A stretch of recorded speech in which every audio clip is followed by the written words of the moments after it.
So we are in the middle of explaining that the 5 most important features in Judaism cannot even achieve their full potential during the time of exile, but only when the Moshiach comes.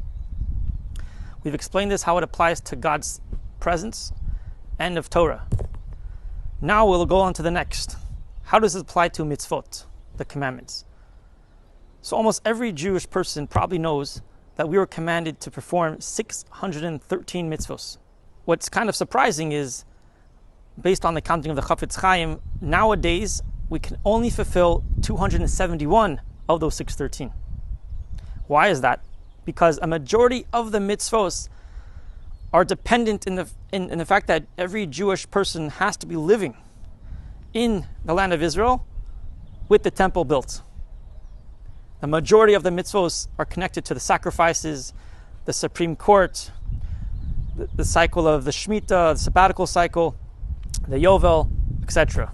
Only when Moshiach will come will every mitzvah be able to be fulfilled. The next we have is the Jewish people. It's known that the Jews are divided into 12, corresponding to the 12 tribes. But during the era of the temple, 10 of the tribes were exiled. And in the tractate of Sanhedrin, it says that when Moshiach will come, those 10 tribes will return to us, as well as anyone who passed away will be returned, and any living Jew that doesn't even know he's Jewish will also be returned. And finally, let's take a look at the Jewish land, Israel.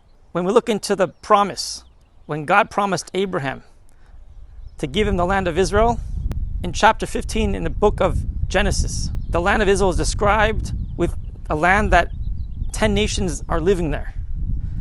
When the Jews conquered the land, they only conquered 7 of the 10. When will the 3 return to us? Will only be when Moshiach comes.